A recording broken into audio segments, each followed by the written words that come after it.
Five, four, three, two, one. Hello, I'm Sarah Ruffi, the Woman Warrior Lawyer, and welcome to You and Your Life with Sarah Ruffi. And today I am proud and excited to have a conversation with the esteemed Thomas E. Burg. Mr. Burg, briefly introduce yourself if you would please. Well, my name is Tom Burg. I'm 77 years old, retired, live in Merrill, Wisconsin.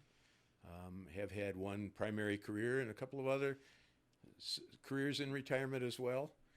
Had a fun life. And your primary career was? I was a special agent of the Federal Bureau of Investigation, the FBI, for just under 32 years, retiring in 1999.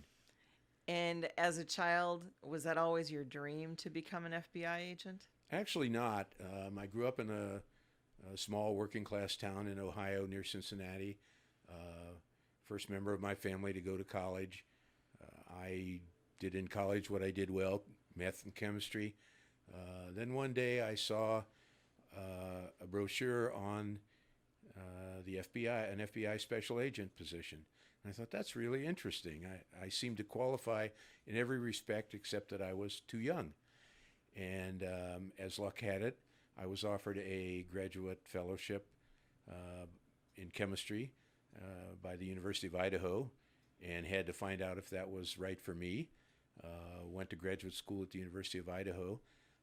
Quickly learned that I was not a laboratory chemist and theoretical chemist. I'm an out on the street talking with people kind of person. I didn't realize I was a people person.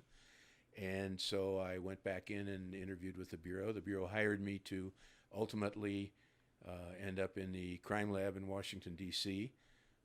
In fact, they offered the promotion a couple of times and from the field, and I was having so much fun doing what I was doing.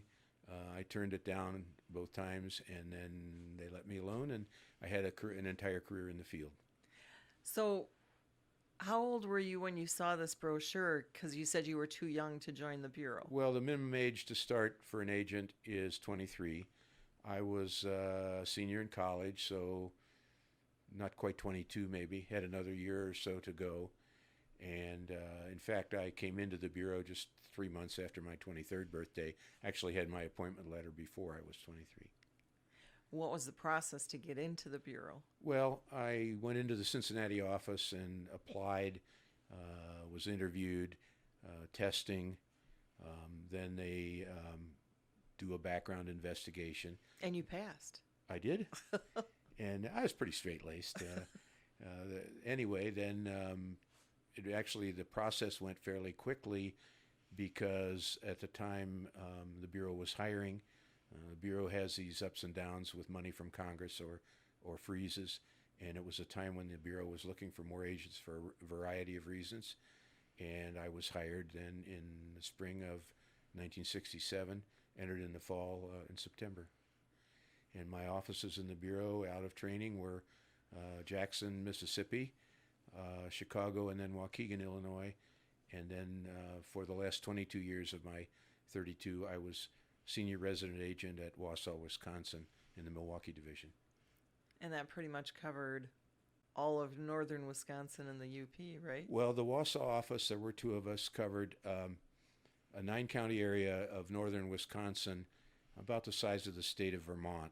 That was our primary territory. Now, if I were conducting an investigation up along the Michigan border and I found out that I needed to talk to somebody across the state line, I certainly could do that. My credentials still were in effect there. We don't travel around like some of the TV shows show people doing, but we basically worked the origin cases in our territory.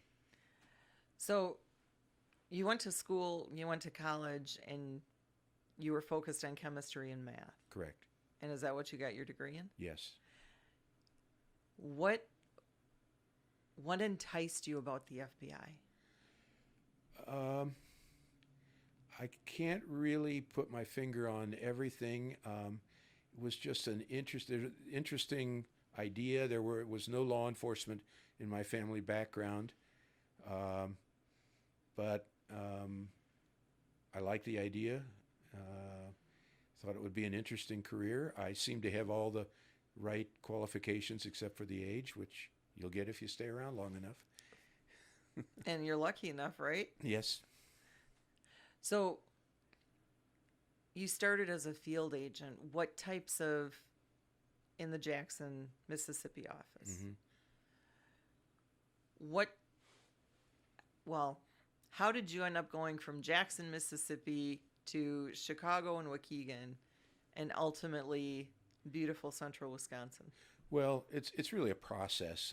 Out of training, you go to what they call your first office, which basically is where you learn how to be an agent. And I was actually only in excuse me, in the Jackson headquarters for a few months, and I was transferred to the Laurel resident agency. Laurel was the headquarters of the White Knights of the Ku Klux Klan of Mississippi. And I had had a lot of really good assignments already out of headquarters because I was the only single guy in the division. And so when it's send somebody on per diem away from their family or send somebody on per diem that doesn't have anybody to come home to. Huh? And so I got some good assignments already and apparently caught the attention of somebody because then I was sent to Laurel, which being single was probably another reason I went there. But we worked civil rights cases. We worked general criminal cases. We worked Ku Klux Klan matters. You got to learn a lot about different kind of people who were different than you were, and it was a very good experience. At the end of about a year, typically agents are moved on to their, quote, second office, which is usually a larger city office. And in my case, I was a Midwestern guy from Ohio, was in Mississippi. Logically, it was Chicago, and that worked out. Some of the most fun I had as a street agent in the bureau was working fugitives in Chicago, tracking down and arresting people all over the city. The hot summer of 1969, for a whole variety of reasons, is still my favorite time of life. Why would that be? Well, I was in Chicago. It was hot. I like hot weather. Cubs were winning the pennant and then blew it in the end. I was dating this neat girl from the office that I eventually married. Just everything in the summer of '69 came together to be and of course it was the '60s, and Chicago was Chicago. It was a fun time. And it still puts a smile on your face. It does. So going back to Laurel, Mississippi. Sure. If I know my movie references, isn't that where Mississippi Burning was based? And wasn't that based on an actual case? The Mississippi burning case was an actual case. It actually happened in Philadelphia, Mississippi, which is covered by our Meridian office north of Laurel. But the people involved in it, the main man that was the head of the White Knights of the Ku Klux Klan in Mississippi, Sam Bowers, lived in Laurel and had a business in Laurel. And I've met Sam. So that was a part of it, yes. But the Mississippi burning case was made after a real case. That's what I thought, and it was a real FBI case. Yes, it was. Before I got there, of course. Oh, okay. That was a 1964, 65 case. And I got there out of training at the end of 1967. Oh, so you missed that excitement.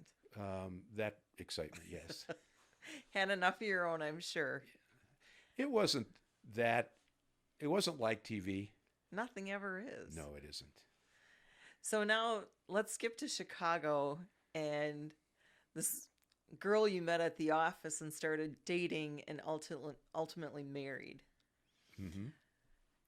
You went on a little road trip with her, right? Was it an anniversary trip? It was an anniversary trip. The trip you're talking about and you're dying to hear about I again. am. Happened just around our second anniversary. We got married in 1970. We were in the Waukegan office then, and she had left the bureau and worked for the state's attorney there in Waukegan. But we went on a trip east, a driving trip in our Corvette. And one of the things we did on that trip, we had made an appointment to visit with J. Edgar Hoover. If both of us had worked for this living legend, and we ought to meet him. And Mr. Hoover was very receptive to that kind of thing. He liked meeting agents and their families and hearing about them and shaking their hand, and just a general low-key visit. And so we arranged that. It happened on the morning of May the 1st, 1972, the day before our second anniversary. We just went in and visited with him, talked to him a while, had our picture taken, and went off about our vacation down into Virginia. The next day, our anniversary, we were, I think, at Williamsburg or somewhere, and we had a reservation at a very neat inn at Charlottesville for our anniversary dinner. And as the day progressed, we started seeing flags at half-mast. And, you know, you're on vacation, you don't know what's going on in the world. And when you're on your anniversary... Especially in the early 70s. Yeah, and you're on your anniversary, you don't much care. So when we got to the motel, or the inn, we turned on the TV, and it turned out that Mr. Hoover had not awakened that morning.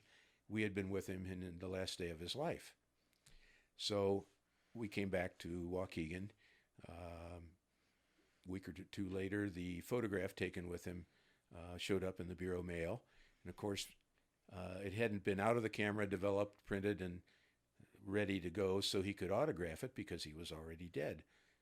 So the picture showed a picture of Mr. Hoover. On one side of me with my kind of cat ate the canary grin, and on the other side, my pretty young wife with her fashionable 1972 mini dress.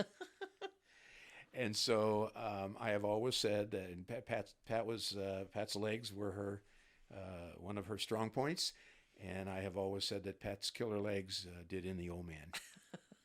So I would tell this story periodically, and she would periodically tire of it and say give it a rest for a while, which I would.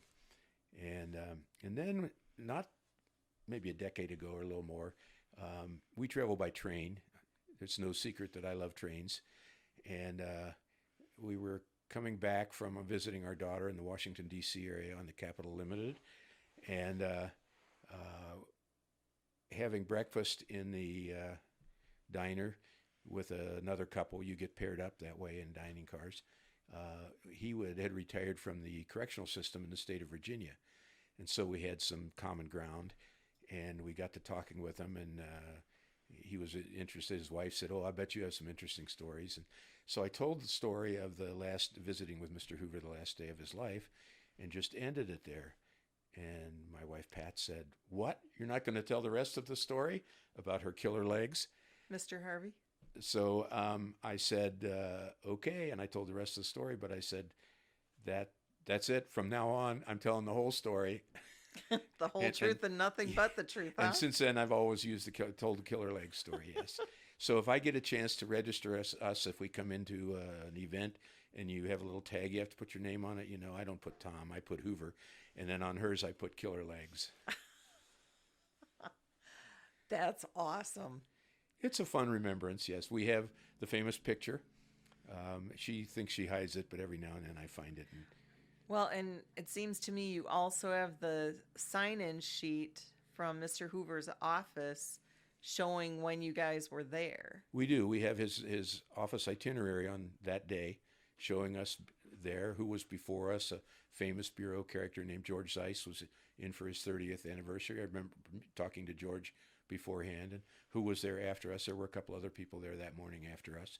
So we have one of the last photographs, but not the very last.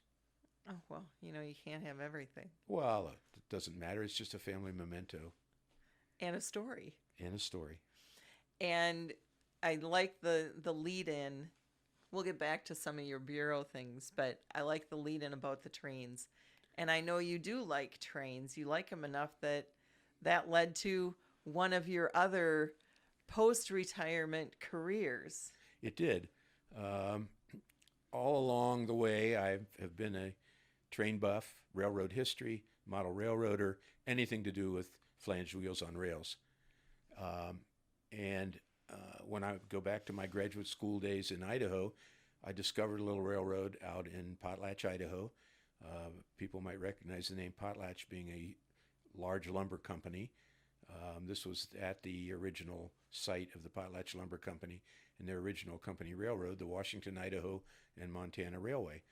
And it was really interesting. I cut classes, took sabbaticals a few days, and rode in the caboose and in the engine, and like the railroaders, you know.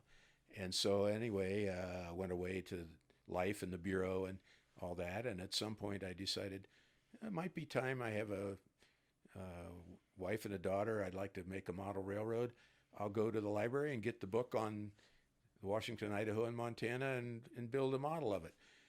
And there's a book on everything in the library, right? Well, there was. Of course there is. Well, there wasn't. So that started a decade or more of doing historical research on the history of that railroad in every way, shape, or form. Turns out the skills of an FBI agent are also handy in doing historical research. Imagine that. And finding where stuff is and unearthing it. It also turns out that if you work for a bureaucracy and can make it work for you, it can help in a lot of ways. Like we were all required to have in-service training every couple of years. And the training coordinator for the Milwaukee division was always looking for people to fill slots at different schools around the country. And if I could find one in Seattle where I could go take a couple days after and go to the Weyerhaeuser Archives, or in Boise, I actually helped teach one in Boise, and go to the Idaho State Archives. Or if I could, they needed people to work the World Congress of Aryan Nations every July 4th in Coeur d'Alene, Idaho, and I could go work a special early shift and then spend the afternoon doing research. And it cost me were a couple of days of vacation and extra motel rooms, you know, and the Bureau paid the way. They gave you your trip out and back. So that led to, shortly after I retired, really, because there was some stuff you couldn't finish, and the writing started when I retired. But that was the only real book I ever intended to write. Was the title is White Pine Route, the history of the Washington, Idaho, and Montana Railway Company. And it came out in December of 2003, published by the Museum of North Idaho in Coeur d'Alene. And that was just the beginning of your book excursion. Well, as I said, I thought that was it. And then it happened that I had possession of a large collection of steam locomotive photographs. It was owned by a friend of mine who worked in the Milwaukee FBI office. It had been amassed by his grandfather several generations before. The collection covered like 1910 to 1955 at the end of steam. And we're talking 15 to 20,000 photographs. And at some point, my friend was moving residences and said, would I take possession of it and keep it for him, because I knew about trains and he didn't. And after the experience of writing White Pine Route, I came up with the idea that these photographs could be the basis for a series of railroad photo books that, first you have to select the theme, select the photographs, research the photographs, and write captions. And that led to a whole series of other books on railroad history, including the Wisconsin Short Line and Logging Steam. That's one of my favorites, actually. Well, how's that for picking the right one? Along with a number of other ones. Yeah, that's maybe half the pile, maybe not. But it for me has been a lot of fun. It's kind of my place in the hobby, among the places in the hobby. But we have this whole world of railroad buffs, and that, like I say, is my place there. I've gotten to meet an awful lot of fun people, interesting people, done a little bit of traveling around in the United States based on that, and it's been fun. Well, but you not only put your books together, you also published them, right?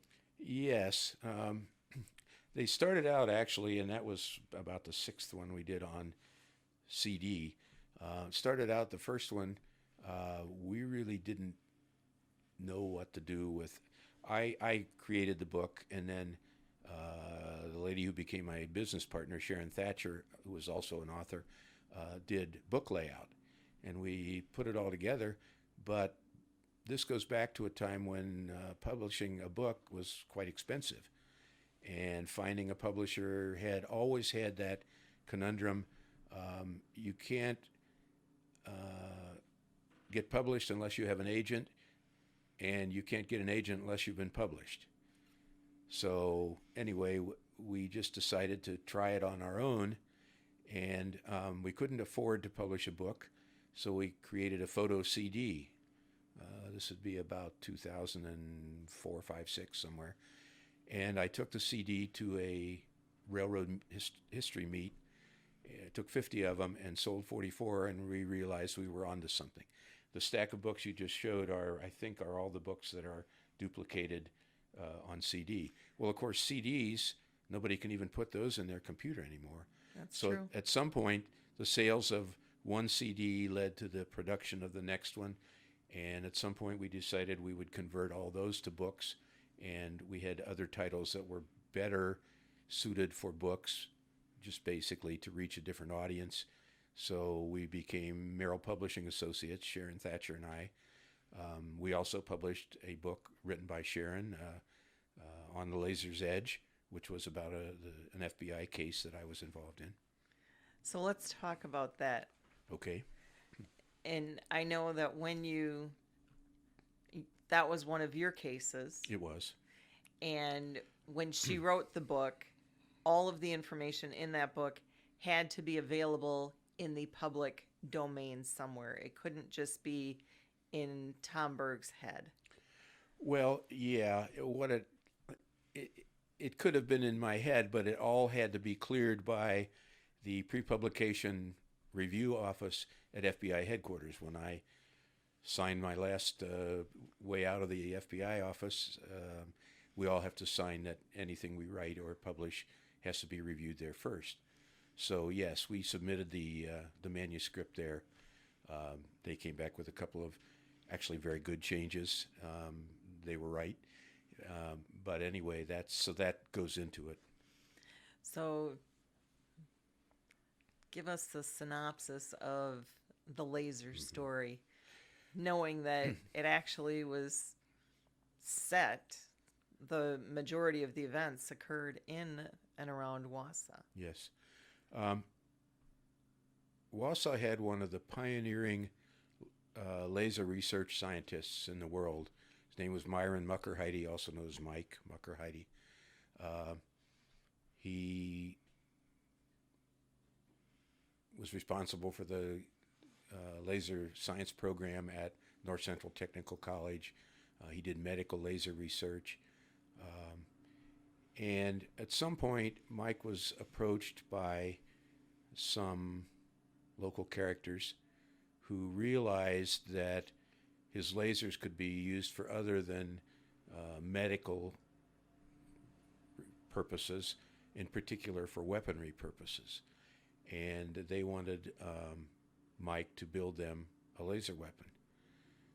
This was kind of going on before I got here, but I don't think anybody knew how to put the package around it. Mike was talking to a couple of agents that preceded me, and one of them explained that when he didn't hear from Mike, he always worried that he hadn't heard from him, and then when he did hear from him, he wasn't sure he really wanted to because he didn't know how to handle it. He didn't understand brainy scientists. And I think Mike and I just clicked with my scientific background. Because you're a brainy scientist. I wouldn't say that, but I'd been around a lot of them and knew how to communicate. So the year 1978 was when a lot of this took place. And I think when you're working with somebody that's cooperating like that and confidentially, it helps to give them direction. And so things like, what really made the case go was that this group of local right-wing characters brought into the picture a state legislator named James Lewis. Lewis died here last fall, by the way. Was the last of that group to die. But Lewis was kind of the darling of the right wing of the Republican Party in Madison at the time. And so I began hearing about all these things that Lewis was doing and saying and going to do for this little group of people. And so we had to, you can hear it, but you need it in person. So we had to call him out. So I said, well, you need to meet him. And as it turned out, Mike was able to get a meeting with Lewis. It happened at Radke Point Park in Schofield. These characters had guns. Lewis made some outrageous statements. We would now call them domestic terrorism. We didn't have the term then, but things like what he wanted to do was to make a laser weapon and focus it on the tower at O'Hare Airport and cause chaos in the skies, and that kind of domestic terrorism. So that really propelled things along. Now, when you're working an investigation on a public official, you get a lot of second guessing from Washington, D.C., and there are a lot of things you can and can't do. But we managed to be able to do most of them. The crown jewel maybe was later in the case when we made a body recording. Mike went in to visit Lewis in his office in the Capitol. As far as I know, that's the only time that's ever been done, a recording of a sitting state legislator in the Capitol. And in it, Lewis was very corruptly talking. One of the questions I had Mike ask him was, what's in it for you? And Lewis talked about he could live on a ranch in Guatemala and drive a Mercedes and things that are personally corrupt. In the course of all of this group had gotten in with a general in the government of Guatemala, General Fuentes. And so this is what they were going to do. They were going to create this laser weapon, or have Mike create it, and supply it to Fuentes, who at the time was fighting the guerrillas in the jungles of Guatemala. And so everybody had their piece of the action.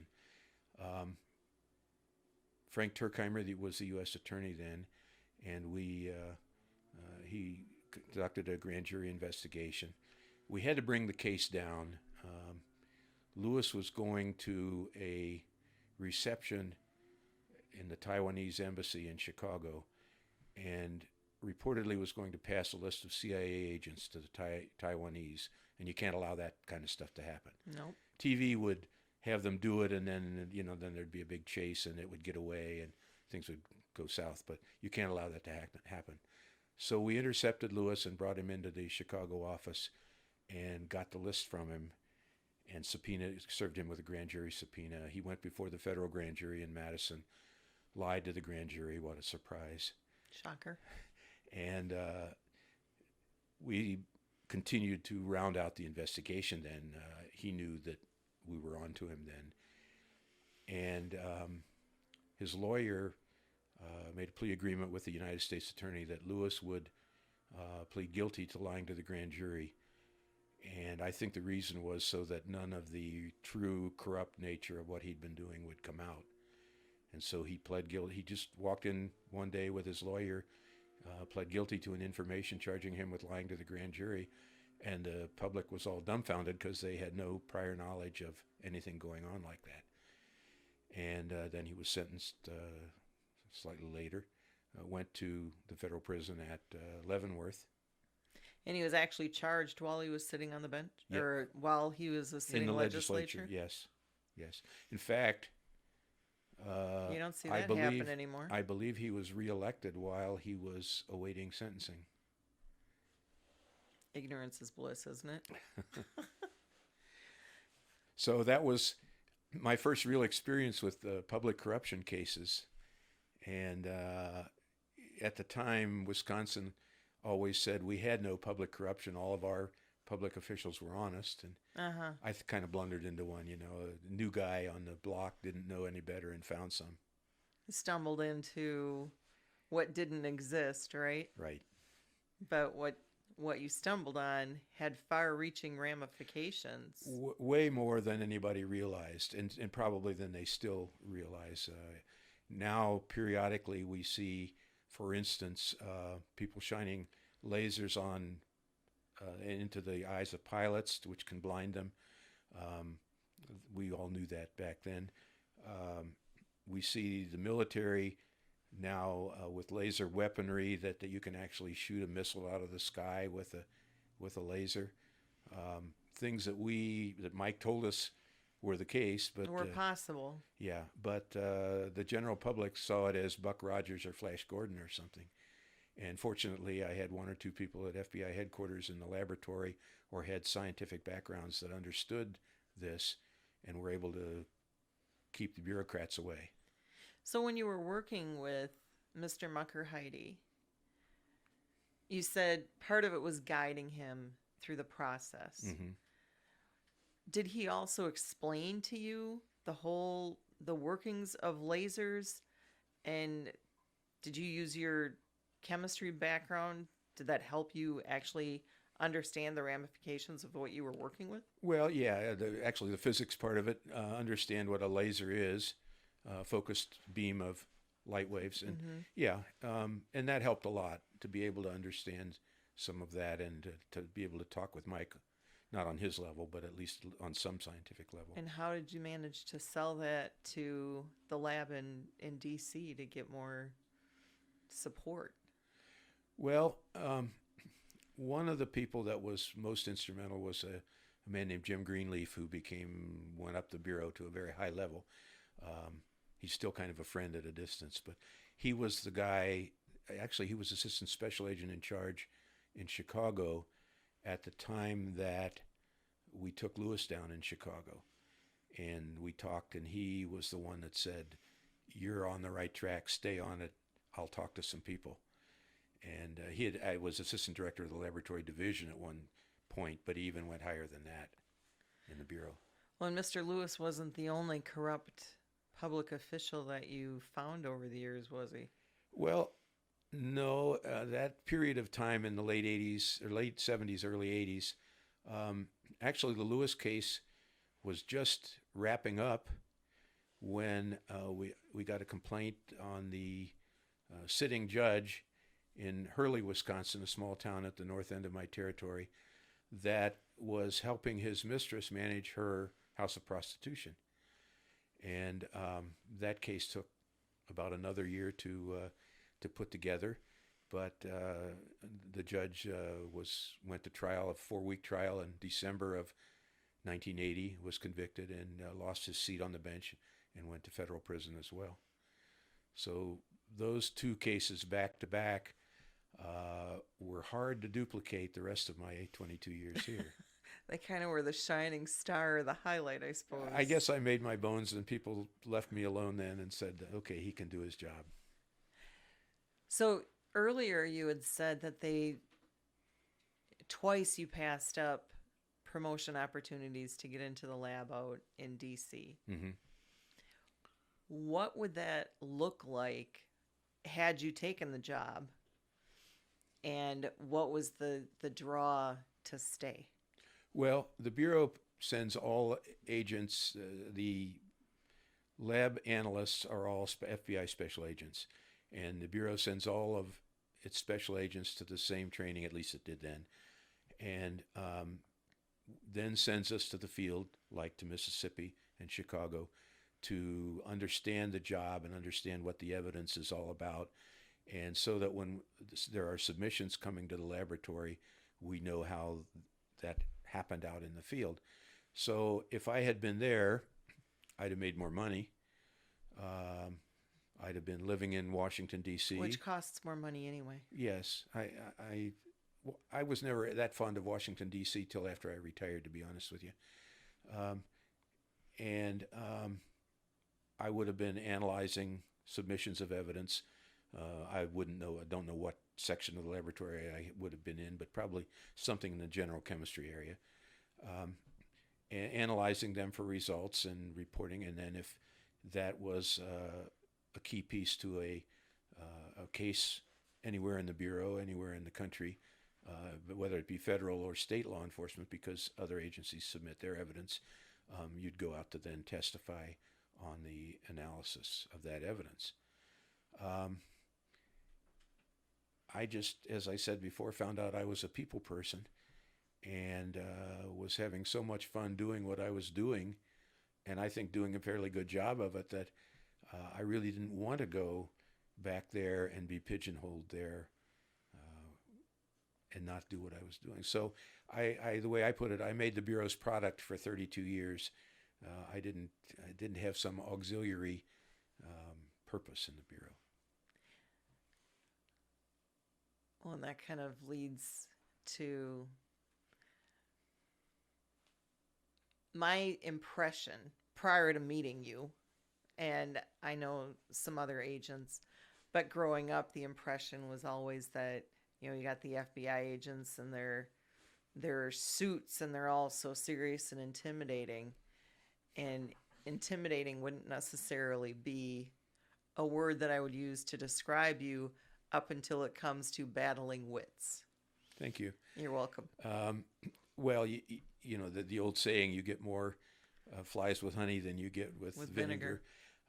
But people are people. If you interact with them and you like people, and generally speaking, you can work with people and get them to see what's in their own best interests. Maybe it's a sales job. I often said I sold Law and Order to people who didn't believe in it. But that's really much more what it's really like. I'm sure I had my own spin on it. Being senior agent in a two-man office in Wausau, Wisconsin allowed me to have a lot more leeway maybe than if I were in a headquarters city or at Washington, D.C., doing things my way. Confessions can come anywhere from having a cup of coffee at Something's Brewing to a jail cell or whatever. But that's just, my way is not the intimidating way. TV has it all wrong. As usual. So, getting a confession at Something's Brewing, is that a real story? A little bit. There was a lady here in town. I won't mention her name. Very nice lady, a friend. Worked at a local bank, and she was the go-to person to subpoena records from that bank. And as often happens, she was on vacation, and the bank detected an irregularity and found that she had embezzled some money from the bank, and opened a case, got a confession from her. She was a friend. Talked with her, and she said, she called and said, I wonder if you could talk with my husband and I. He doesn't know what this is, how it really works, and so on. And I said, sure, we'll have coffee at Something Brewing. And I regularly, our office was in the Federal Building, half a block away. I regularly would meet people there because it was much less intimidating than any other way. And so we were there talking, and I explained it all, and I finally said, the one thing you don't want to have happen is you want to have it all out on the table, because what if we go through the legal process and then we find something else? And she got this faraway look in her eye, and I thought, well, there's something we don't know yet. So we set up for her to take a polygraph exam, and in the interim, between that period of time, we had detected what the other embezzlement was. And so when she showed up for the polygraph, her lawyer said, well, we really don't need to do this, and here's why. And so she then confessed to all of it. She then was convicted and went to prison. If I saw her today, she'd still be a friend. And I think from some of the stories that you've told me or shared with me, it's that next door neighbor friendly manner that is actually very unnerving, if you will, that people just unwittingly open up. Well, that can certainly happen. You've got to have a whole variety of approaches to things depending on, you learn this by experience, what you want to do. I mentioned coffee. Asking somebody to talk over a cup of coffee is a very neutral, non-intimidating thing. If you want them to be a little more unnerved, you might come knock at their door and talk to them. And I always said, if I said, showing my credentials, I'm Tom Burg from the FBI, I need to talk to you. First of all, the FBI drowned out the Tom Burg. They forgot my name. They don't care right now. And I'm from the FBI and I need to talk to you isn't giving them an option. I'm here because I need to talk to you. And so that's very often if that was called for in a situation. I mentioned the jails. Something came up recently about in our Crime Stoppers organization about jail, and I said, "Yeah, I probably spent 6 months of my life in jail, except I got to go home at night. From, I was there interviewing. I wasn't stuck behind the bars. Yeah, I was there interviewing someone in a jail cell or something, and that's not an experience very many people get. So that also is kind of a fun remembrance. So even though you retired from the bureau in, did you say 99? Yes. You never really got away from the law.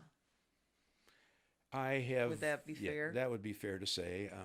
I'm not sure which of my things you're mentioning, but for Crime Stoppers. For instance, I've been on the board of the Crime Stoppers of Lincoln County since I retired, so 22 years, and involved in that heavily.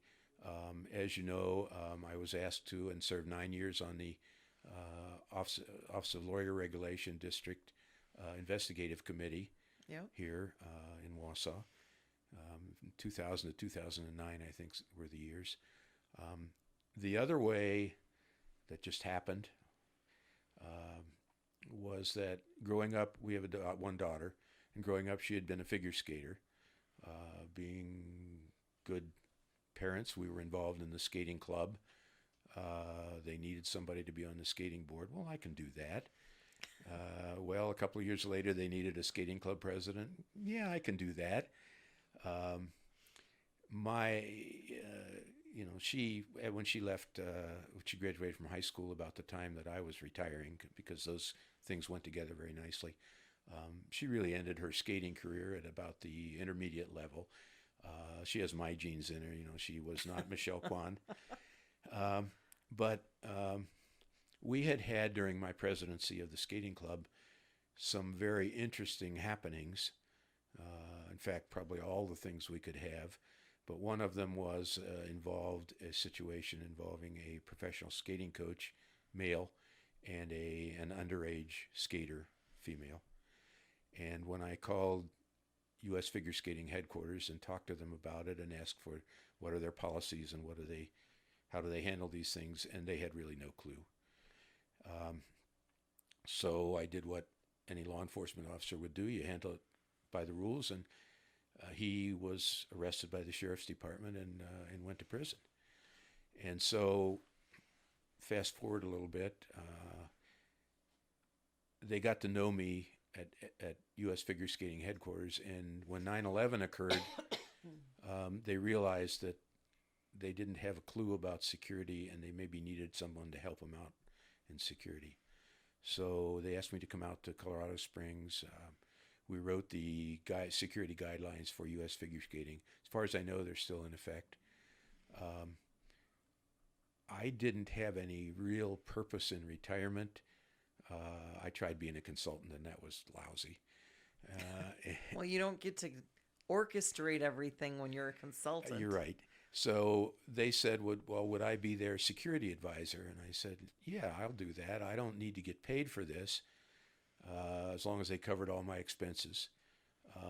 So I got to help run security for their major events for several years,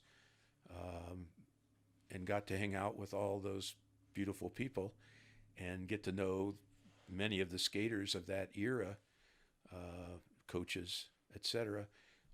We did Skate America in Colorado Springs, Spokane, and Reading, Pennsylvania. The U.S. Nationals at Los Angeles in 2002, and in 2004 in Atlanta, and then the 2003 World Championships in Washington, D.C., which was just as the Iraq War was starting.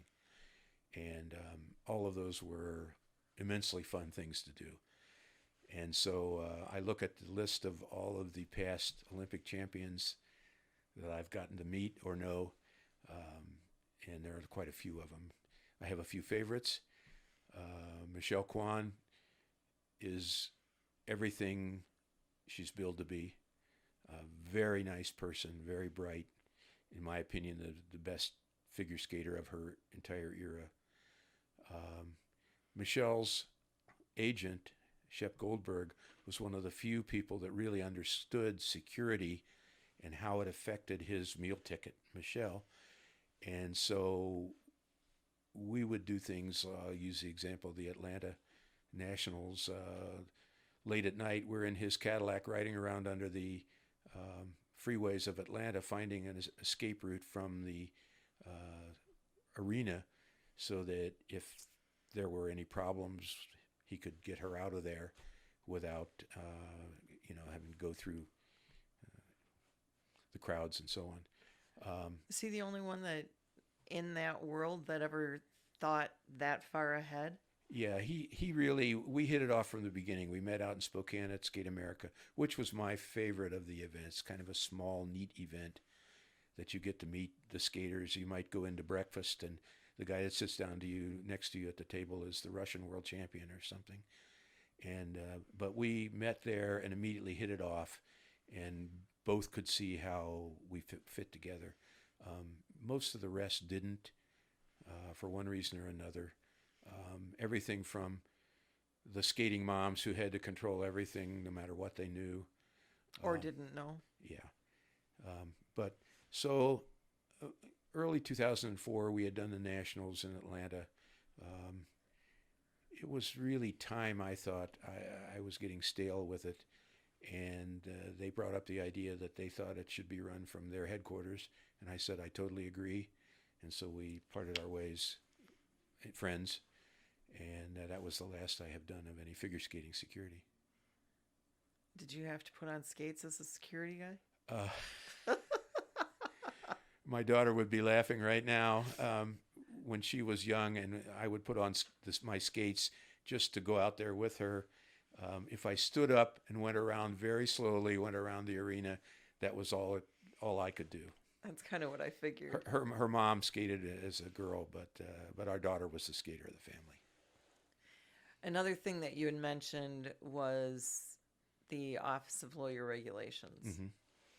And I don't remember, did it change to OLR while you were on the board, or was it Board of Attorneys Professional Responsibility? No, I think it was OLR when I was on the board.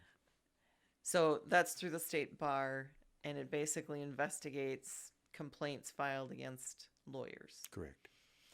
So having met you on that committee, I know that your background helped on a number of our investigations, just because your way of looking at things, and you were much more calm than I was in our discussions as to guilt and innocence. Well, I'm flattered to hear you say that my perspective was appreciated, because sometimes I thought I was talking in the wilderness. But I do remember one particular situation that I said was the most egregious case that I had ever seen, and everybody else didn't see that much wrong with it until we were able to talk it out, and then they did get the idea. So yeah, there were some cases like that. Yeah, I remember one banker's box file, and I'm like, I'm a flippin' volunteer. But so and that's how we met. It is. I also look at it this way. I've been collecting that retirement for 22 years now. In my mind, I'm justifying it with things like OLR, security for U.S. figure skating, Crime Stoppers, anything I can do as a public citizen for the betterment of my community. All that goes into justifying in my mind that I'm collecting that retirement as well. I look at it as a great way to give back. It is. And help the community in the process. Right. And there were some things that, as a working FBI agent, I didn't have time to do. For instance, joining the Optimist Club and being an active participant in that kind of community events. I could never be at a meeting every Wednesday at noon or something, because I didn't know where I might be on the job. So that's another way to give it back. Yeah. So one of the stories you told me, just a kind of a passing comment, was how one of our local retired judges told you should have gone to law school. Well, this was after retirement, and Hmm. we'd had our Crime Stoppers organization had a rather public flap with the chief judge of the district here, and she had directed her judges not to do something. And I went to see her and said, "You can't be directing your judges which laws they can uphold and which laws they can't. If it's legal, they can't pick and choose. You can't direct them to pick and choose." And she said, "You know, you're right. You should have been a lawyer." And I said, "Oh, I did much better in life than that." And why do you think you did much better in life being a Fed instead of a legal beagle? um, I got to do the job. We were out on the front lines of law enforcement. You know, truth is truth. It's not a commodity to be manipulated sometimes. Well, and the way I look at it, you got to gather the truth and you got to set the scene, set the stage, and the lawyers are stuck with what the people bring them.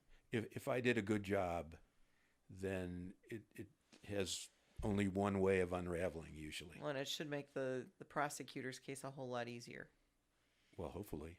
right? In the federal system, if it isn't there, It doesn't get charged. yes. And that's kind of sad for some cases, but I get it. Hmm. So, um, tell me a little bit about like the crime fighters getting involved in that.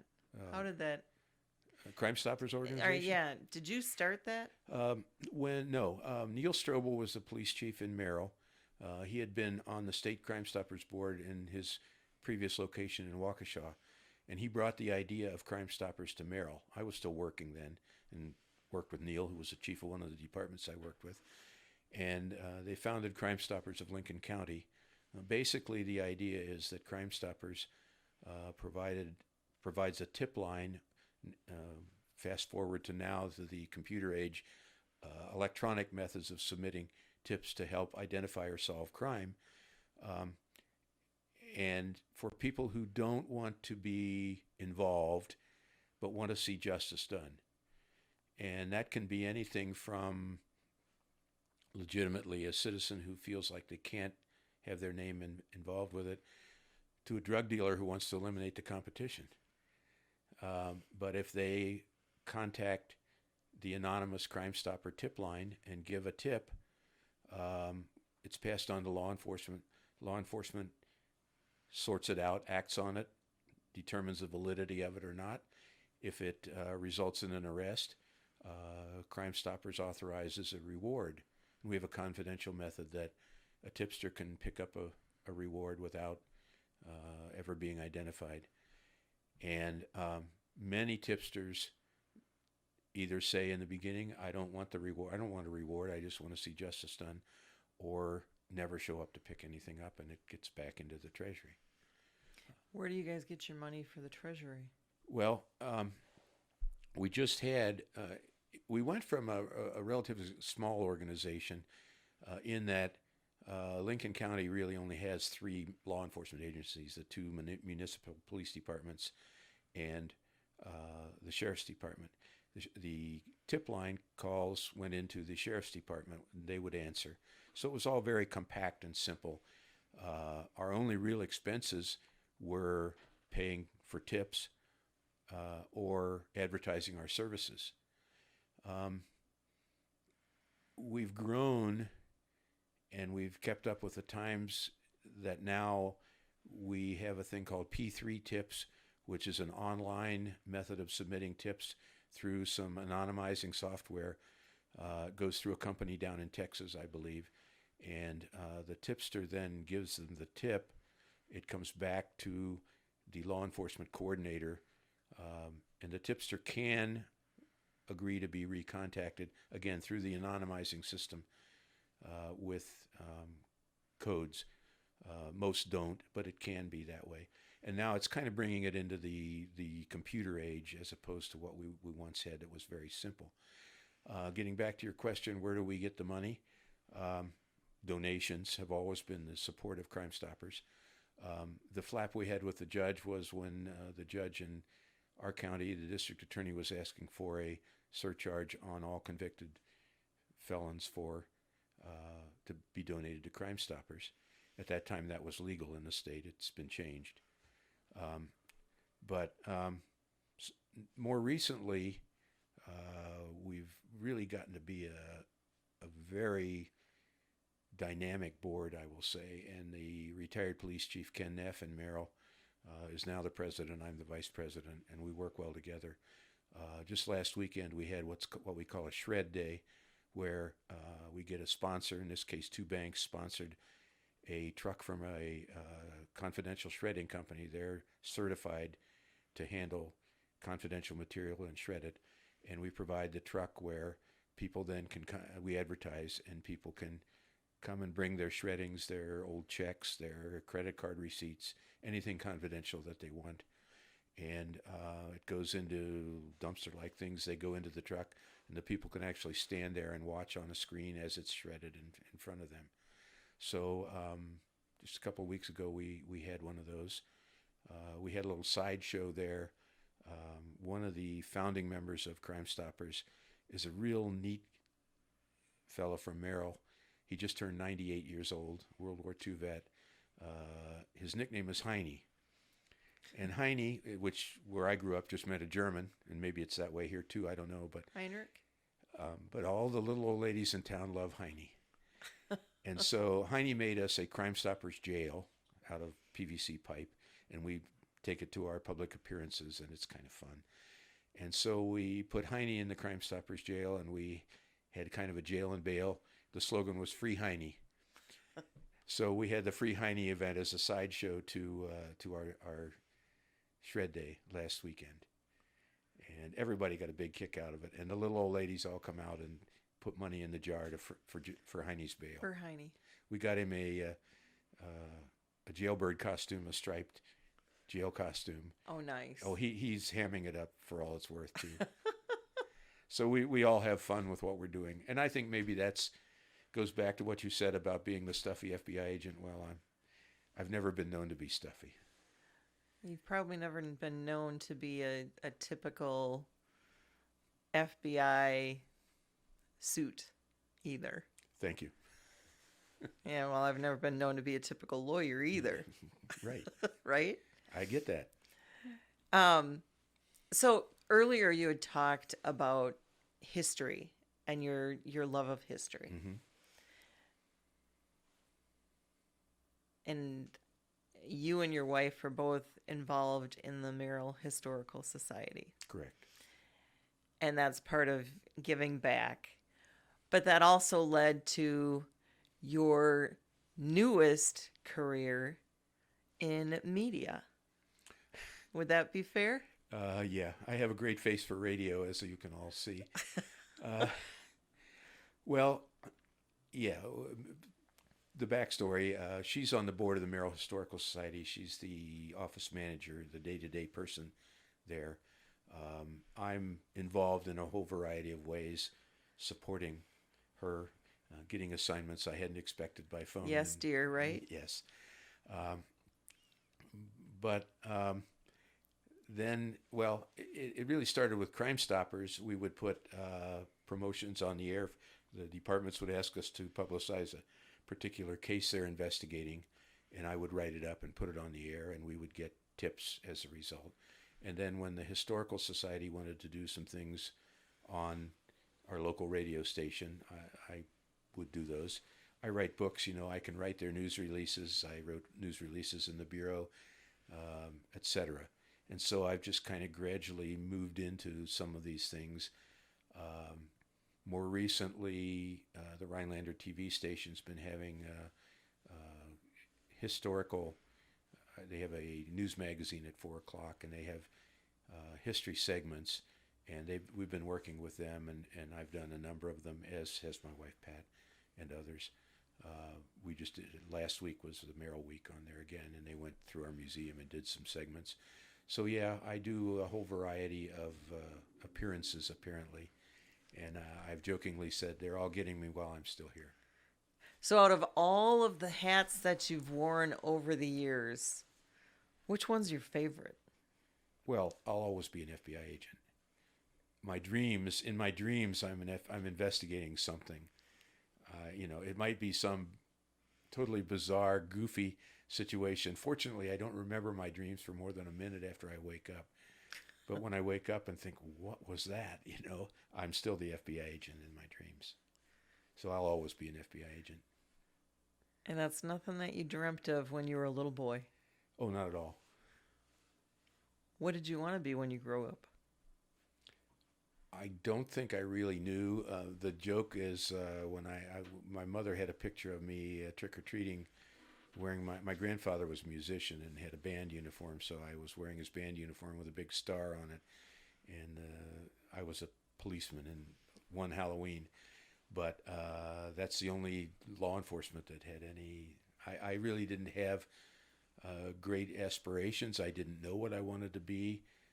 I just went along with what I did well, and reaching those crossroads and making decisions as I confronted them.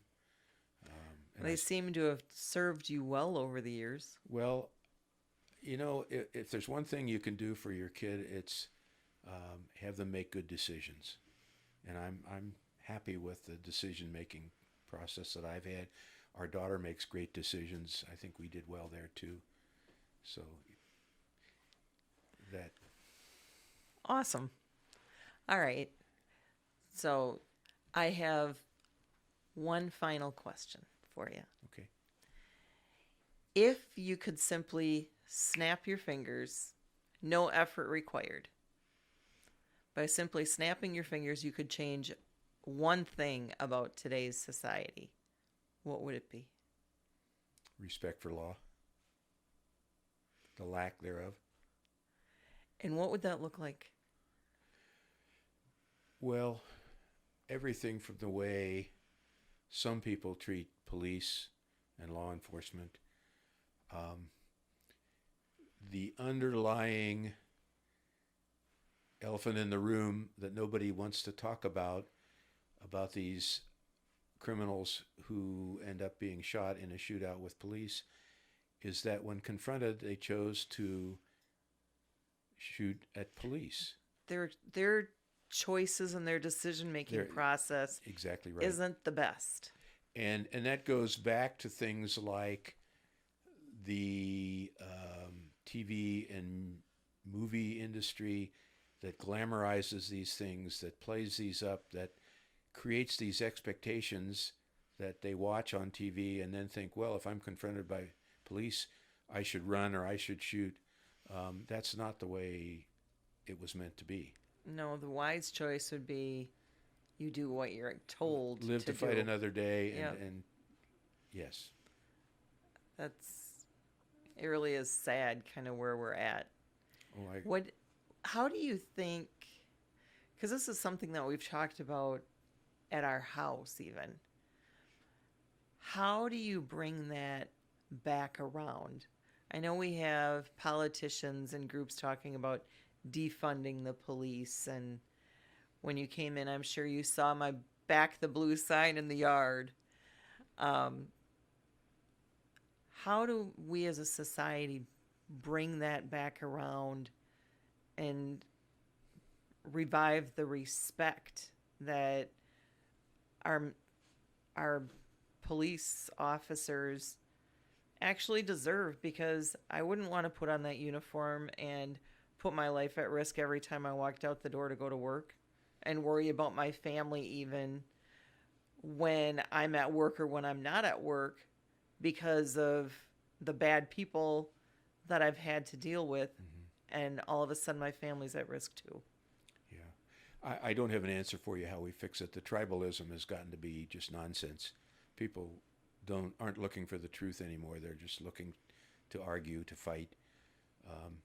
You mentioned something that I want to bring up. I never really had that situation with the people the cases I worked. I never had situations where my family was threatened or in any other way. I always had a listed phone number. Granted, I didn't put my street address beside it, but people could always reach me. And I always tried to play that. And of course, if you treat people right, they're going to treat you right too. I've just always felt that way. I don't know how we're going to get to where we're going in the current situation, but it's not healthy for anybody. People paint it as all minorities think a certain way, and that certainly is not true. Minority community needs protection of the police because they're more often victimized by lawbreakers in their own community. And yet we don't hear from all of those good, law-abiding, decent minority people. So I don't have an answer. I was just... If I did, I'd be running for something, but I would never do that.